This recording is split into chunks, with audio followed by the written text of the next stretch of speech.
What's up, Capoeira Nation? Welcome back to the Capoeira Experience podcast. Thank you so much for coming back. Thank you so much for keep training, being part of the Capoeira community. Without us, there wouldn't be Capoeira community, so we all gotta stick together and help each other and support all the schools around you. First of all, support your school, and then support all the schools around you, and you be part of the Capoeira community. Doesn't matter where you're from or what kind of Capoeira school you are from. So today is funny. This connection comes from one of my students. She started in that group, and she always was like, you should meet Fogo, man. You're gonna like Fogo. And then last week we finally got in touch and finally got to meet in person. So I would love to introduce you to Professor Fogo. How you doing, man?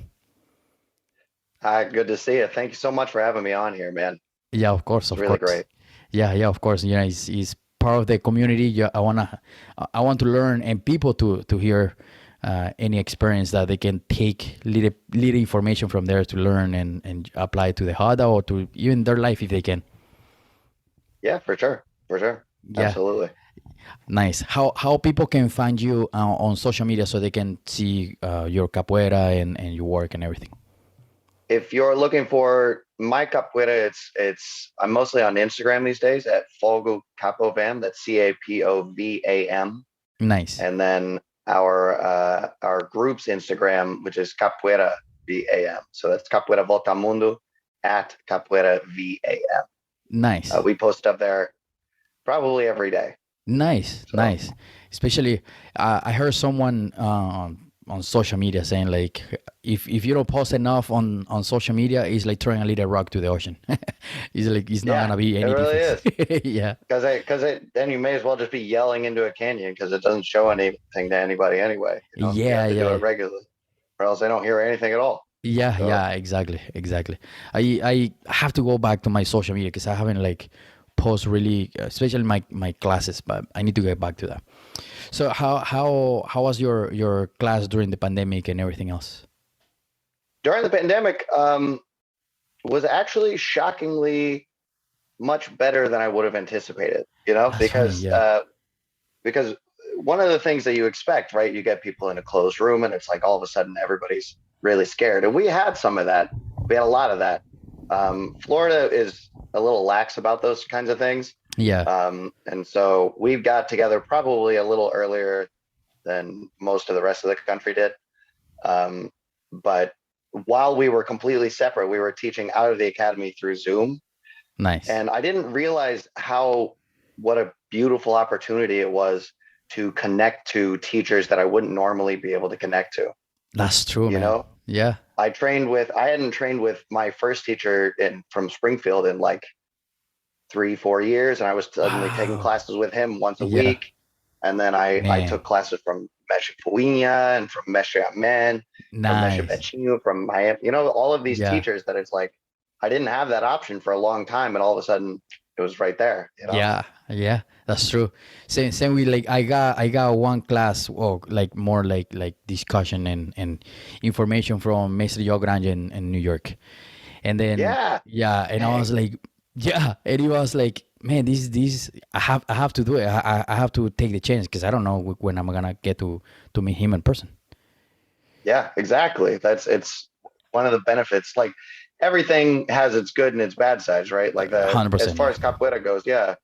As far as capoeira goes, the pandemic closed down most classes, but it gave a lot of us a chance to connect with people that we wouldn't normally get to connect with. That's true. And that's Yeah, and it was like immediate. That was the thing that yeah, was really cool about it, is that everything shut down like right about, St. Patrick's Day or so. yeah.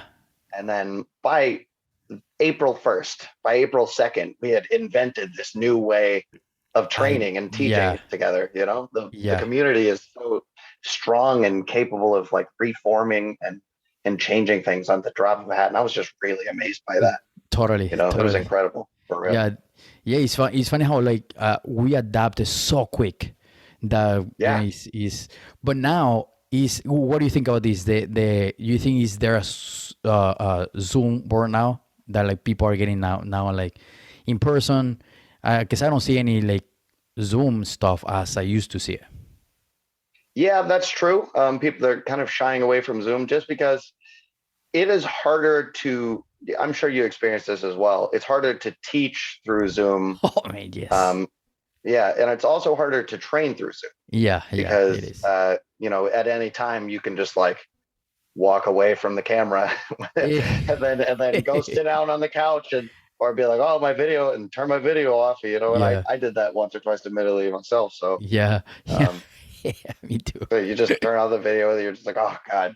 Yeah, But I think people are shying back in away from it because it's a not as necessary, yeah, that's and true. it's kind Yeah, of a hassle to set up technically, and B, because it's kind of something that reminds us of that very hard time that we all went through. yeah, We collectively experienced this really, really difficult time, and having something that throws back to that, even in that way, can kind of be like, bring back some of that agita, a little yeah. bit of that stress.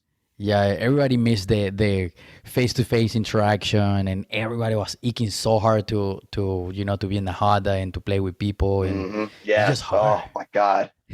Playing capoeira. Yeah, I went. I think like 3 or 4 months without playing capoeira, and that's the Yeah, longest I've gone in my entire career. You know. that's so crazy, man. And that and on the other hand too, that makes you like appreciate more the people that you have around you. You know, that come to class, even as a teacher or student, because it's gonna be like if my students they don't Yeah. show up on Zoom, man, that's a boring ass class. Just one person Yeah. or just you is Yeah. just like, oh man, what I'm doing here, you know?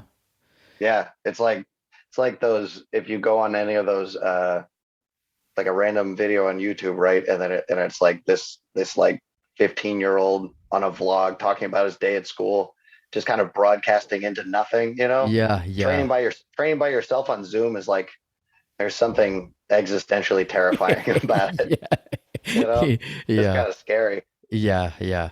But it's cool to see those how we actually take advantage of that technology. And I really hope that doesn't go away and we still get to I don't know, get trainings with people in Brazil. It's just no Hmm. matter of a click, you can go visit people in Brazil and talk to them and connect with them. Yeah, yeah, absolutely. Yeah, and coming back now to you specifically, what is your capoeira story? Like how you started and when you started and everything. My capoeira story is it's nothing really wild. I started in 2008 in my hometown of Springfield, Illinois. Nice. Yeah, yeah. It is an okay town. It is a Okay, town. okay. You live there, you grow up there. Yeah, I used to be a real adrenaline junkie. I would do lots of crazy stuff like skydiving and building climbing and just lots of crazy stuff. Anything that like made my heart race. yeah.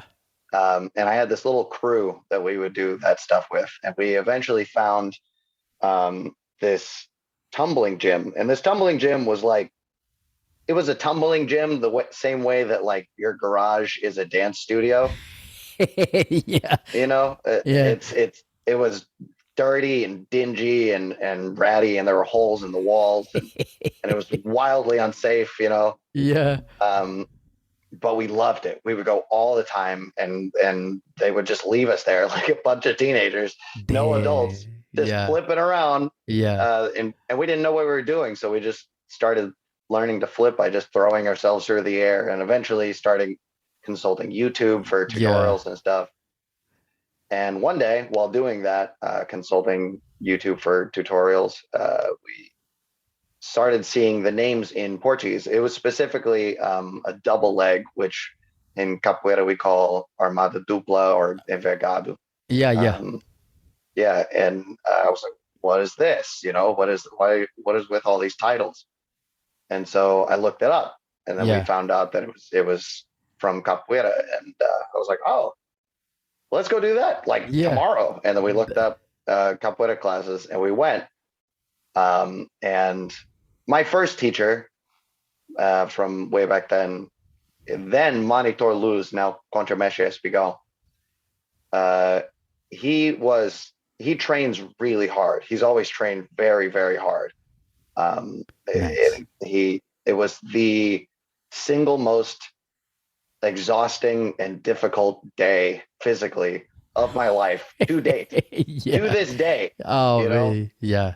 dozens upon dozens of push-ups and squats and dips and ab crunches and training and cocarinhas and meia Franchies and all this kind of stuff. And it was me and my 5 friends, and we struggled through it. But because we were such adrenaline junkies, we were Yeah. so addicted to the challenge. That's We cool. were there, the next week and the week after that and the week after that. That's so And cool. I was the worst one.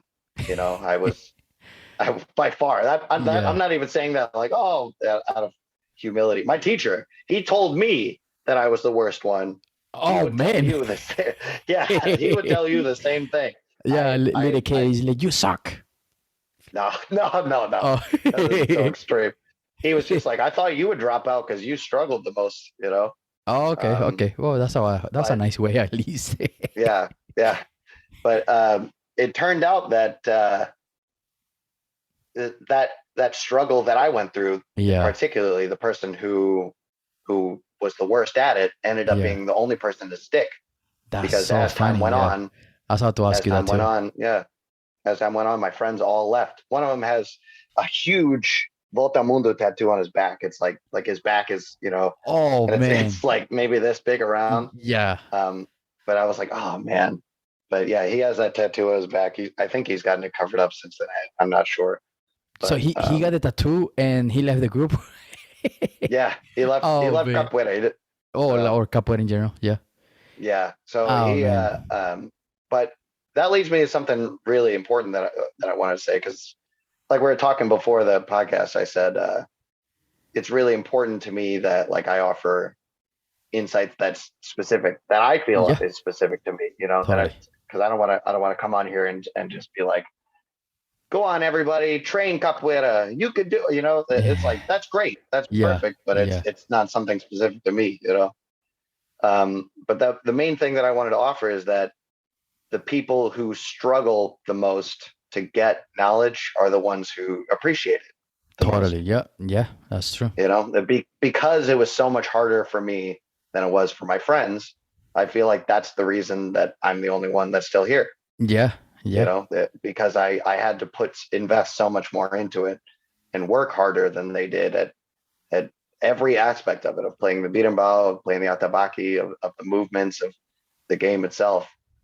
I ended up, the one who stuck with it for now going on 14 years. Damn, that's nice, man. And so yeah, after Yeah. that, Yeah. they kind of slowly filtered out, and it was me and my teacher and a number of other students. And one of those students moved down to St. Louis, and well, Edwardsville specifically, but it's St. Louis area, so I'm just Okay. St. Louis. He moved down there to go to college and started a capoeira club. A Oh, couple of cool. years go by. Yeah, a couple of years go by, and the man graduates, and all of a sudden they're left without a teacher. And I was like, well, I hate this town. Yeah. Do you want me to come live with, move there and teach you guys and go to that school? And they're like, yeah, sure. So I did that. That's awesome. I That's pretty moved, cool. I dropped everything and I went to St. Louis. Just for teach capoeira? Just because Yeah, capoeira? yeah. That's so You cool, will see man. this is a theme in my life. Yeah. um, we we went to I went to St. Louis and I started teaching there with my co-teacher, now instructor Keju. He actually got his instructor cord last week. Shouts out Nice. to Keju. Nice. Congratulations again, buddy. But Nice. Congrats. we taught together for, I want to say it was 4 or 5 years, something like that. Okay. I definitely started teaching capoeira before I was supposed to. There's no doubt about that. Yeah. Yeah. But it was just because it was needed. It was Yeah. what was there. What do If you? there Sorry. Go ahead. Go ahead. if there had been an instructor or a higher ranked person than me, I would have asked them to teach, but there wasn't. Capoeira, as Yeah. you know, capoeira in the Midwest was is a little sparse. Yeah. Yeah. And even more so back then. Like now you're there, you got there. I listened to your podcast, what, Yeah. 2018, right?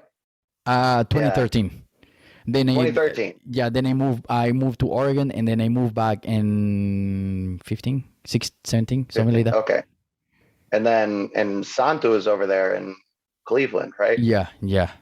And Mestre Lobinho in Ann Arbor and Yeah. Baz Yeah. yeah, and you got a couple of groups in St. Louis now, but Yeah, in Chicago too. back then it was in Chicago back then, but it was mostly like us, Chicago, and then there was Dennis and Champaign and That's crazy, then man. Luanda and St. Louis, and that was it. That's crazy. There wasn't really so so anyway, that's the reason that I ended up teaching for those people. I was there and we did that. And we would drive down to Florida every opportunity that we got. To go down and train with our Mestre Holney. Nice. He founded Capoeira Voltamundo, and he's my main teacher now. We do that minimum twice a year, sometimes 3 times, to go down and train with him. Nice. And we're, broke college students. So instead of buying this, and we didn't know what budget airlines were, or maybe they didn't exist then. I'm not really sure. Yeah. So we would just drive down 17, 18 hours and then be there for like 2 days, completely exhausted from the trip, training the whole time, and then just drive back. Oh man, just destroyed. Just immediately. Yeah. Just wrecked. I don't know why. Yeah. I would never do that again. Thinking now, Same. I would never do that again. But so I did that for a few years, and then I graduated the college in 2016.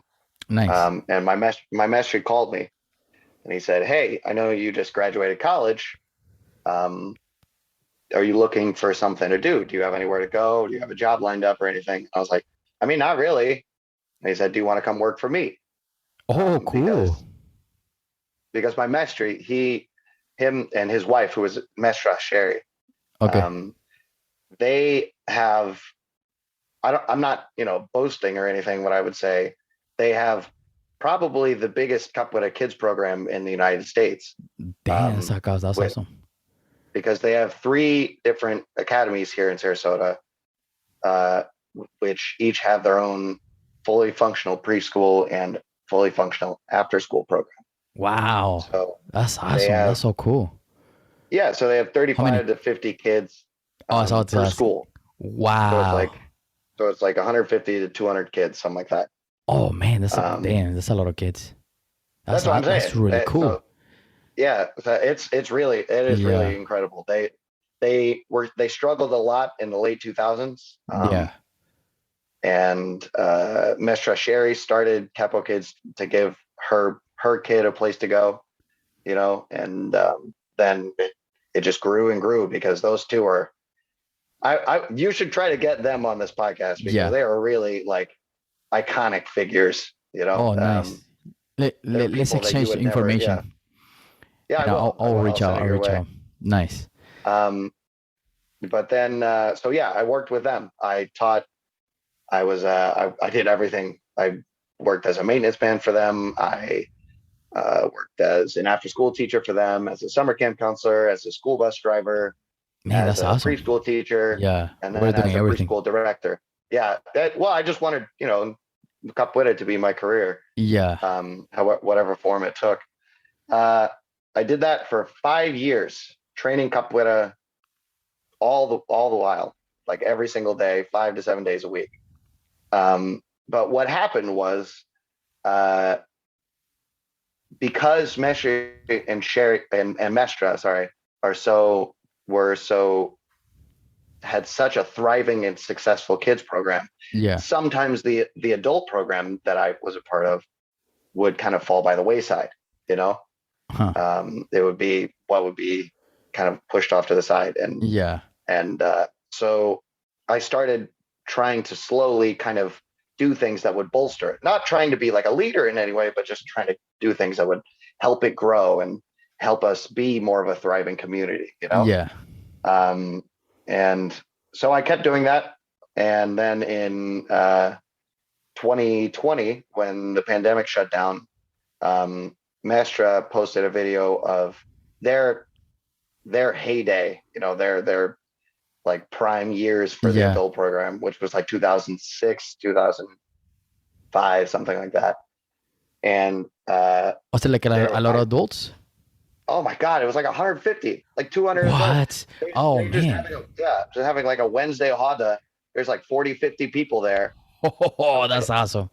And that day it was like something just like switched in my head. I Yeah. was like, I'm sick of this. I'm sick of not having, we can do it. Yeah. The capoeira community can thrive. It Yeah. isn't, but it doesn't mean it can't be. Yeah. This is Yeah. evidence it can be. Yeah. It's done it. Totally. It's worked before.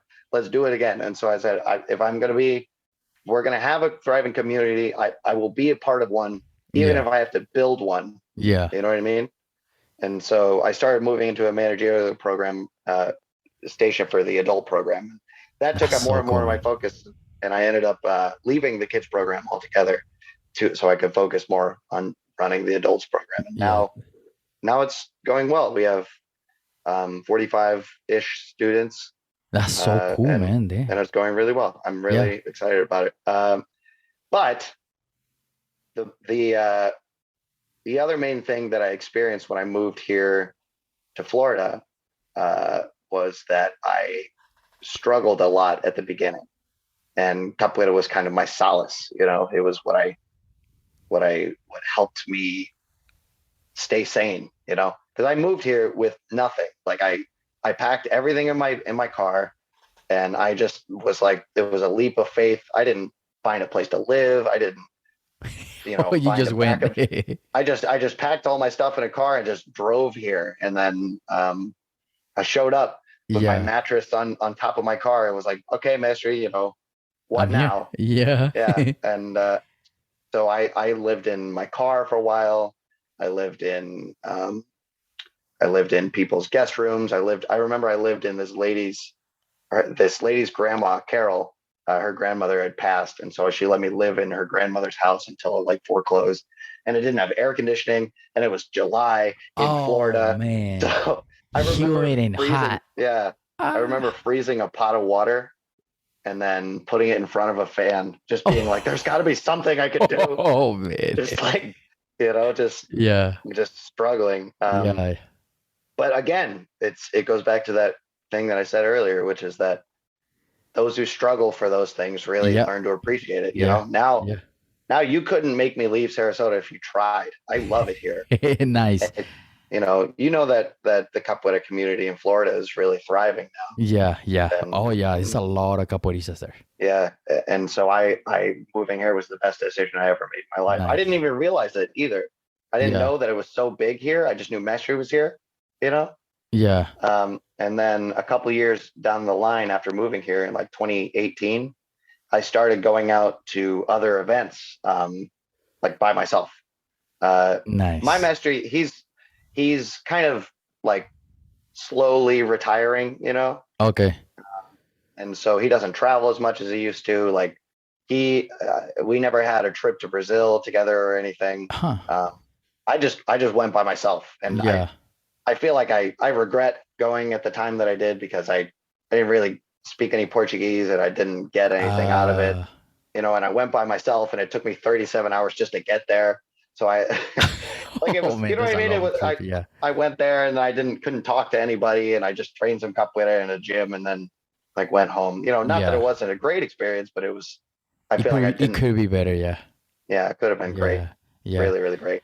There's before you keep going. There's two things Yeah. I wanna check in here. So at the Oh yeah. beginning, when you mentioned that you started teaching before your time, that you shouldn't be teaching at the time you started teaching. Why is that? What do you think that should be good time for you to start teaching? I think you should be able to start teaching when you can be an autonomous capoeirista, but when you can start sort of choosing your own style and your own making your own decisions and being able to kind of hang with people. Yeah.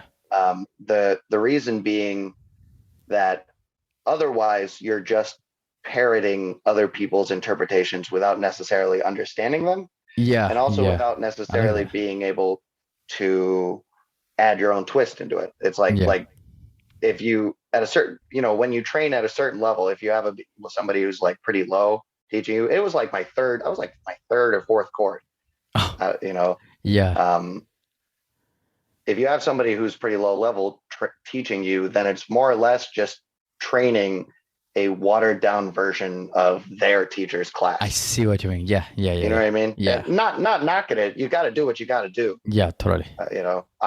I know, I understand that, just as well as anybody, but Yeah. um, I was definitely before I should have been teaching. Like I wasn't ready, but it Yeah. really ignited my passion for it. Teaching capoeira is like my favorite thing to do Yeah. more than Yeah. anything else. That's awesome, man.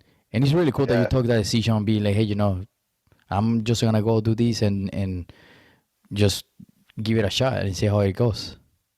yeah, Two yeah. times, well, technically. That's It was awesome. a really good idea. I took a risk and it turned out to be the best choice I ever made for sure. That's awesome, man. That's awesome. What was the other thing you wanted to say? That when during the struggle is because you say that you when you moved to Florida, it was a struggle because you live in your car, and you put the frozen water in front of the fan. But there's only two ways that this can go. And one way is being, no, I'm just gonna give up. What the hell I'm doing here? This is not gonna work out. I'm just struggling here. It's just a hard path. Or it's gonna go the way you went. It's be like, I'm gonna stick to this. I'm gonna make it happen, and because I know I know where I'm going, and it's really cool to see that. And I really admire those kind of stuff. I appreciate that. That's pretty cool, man. Thanks. Yeah, Uh, yeah, I mean, I didn't have anything that there wouldn't be any point to me going back, yeah, you know, because there wasn't really anything there. I left like the classes that I was teaching was like four people there, okay, and they were about as good as I am. So I was just like, we were kind of like spinning our wheels in the sand, so to speak, yeah, not really moving, but feeling like we were moving. And if I went back, and I didn't really have any family there, so it's like if I went back and what yeah, I mean, it yeah, was a burn your boats kind of situation. It was just totally, like I had to. yeah, Um, but yeah, so I started traveling in 2018, and this is the other main thing that I really wanted to leave here, in this space, is the importance of traveling to other people's academies. 100%. Yes, tell me about it Oh because I my love God. that. Okay. So I was thinking about it because I was trying to think about when would be the best time for you to start, right? Like when should you travel to other people's schools? What should you start as, like, as somebody who's a novice, or somebody who's a beginner, somebody who's Yeah, intermediate, advanced, a teacher? Like when do you start doing it? And then the more I thought about it, first I was like, "Oh, I don't know about beginners, like novices, because it's like maybe they go there and somebody does something weird or something." yeah, Um, but the more I thought about it, the more that I realized that each area has its own benefits. You 100%. know, Yes, um, if you're a novice, it draws you into capoeira. You don't really yes. know what you're doing. You're playing in the dark. Like who is that? Mestre Corgion said that. I don't know. Sounds You're familiar. playing. Yeah, you're playing in the dark. You don't know what you're doing. You're just kind of doing things, but the energy and the joy of events and other people's academies and the community is enough to kind of sink that Yeah, the hook in. yeah, yeah, yeah. I describe I like capoeira that. kind of like a fish hook, where it's like first it's like here, and then I was just like, like like as it goes on, more Yeah, and more and more, right, until yeah, it's everything you are. yeah, yeah. And but it's but yeah, so that kind of seals the deal for him. Capoeira really, that going to other people's events. We had an event last week, and a brand new student named I won't say his name. I doesn't add any benefit to that. Yeah. He said that he sprained his ankle, unfortunately, Oh Um, no. Oh yeah, man. we were training and we're working on a haston Uh-huh. Yeah. and sprawling out of a haston. And Yeah. somebody went in, and as he sprawled back in while training, somebody else Yeah. stepped on the back of his foot, and it like rolled it. Ah, It just wasn't that good. hurts. It was bad news. Man. Yeah, yeah, right. Like you get the sympathy pain. Yeah. Um, but even still, Yeah. we were there. We came back on to class on Monday, and he came in. He was like, "That event was intoxicating." His ankle's all swollen and purple, and he's Yeah. there. He's like, I just have to be part of this. I Yeah. have to be here So cool, for man. this. Yeah. Um, so It's yeah, cool so to there's to see the drive, to see the being like, is that. I Yeah, enjoy the energy. I enjoy being part of this, and even with almost broken ankle, I'm still gonna show up. yeah, it's So really cool, man. really amazing. And then if you as you move on, right, like you move on to the beginners, um, as far as like traveling goes, the beginners really get shown the world of capoeira. Yeah. For me, in particular, you remember I told you I started in Springfield, and it was just like 16, 17 of us just in a tiny karate Yeah. studio, you know, doing this crazy Brazilian dance fighting. And we Yeah. had no idea. I had no idea what I was doing, and I had no Yeah. idea, and going to other people's events really opens your eyes to the wider community, that it's like, 100%. oh, Yes. this is a real thing. It's not Yeah. just like this thing that I do in my room with my friends, Watching you YouTube. know. Yeah, Yeah. exactly. Yeah. It's a real thing. It's everywhere. Oh, I can totally, man. connect with That's so people. cool. Yeah. Thank you so much for listening. Thank you so much for getting this far. Remember, please subscribe. Give us a thumbs up on Facebook or YouTube. Please subscribe to the YouTube channel. This is going to help us and help me to get bigger numbers and bigger subscribers so we can give more information. Okay, please, if you're listening, I know you're listening, I know you're watching, please give me a subscribe, give me a like. Okay, I know you're watching right here or listening. All right, have an amazing day. Thank you so much for tuning in and listening every single episode, especially the episode we just did. All right, thank you so much. Peace.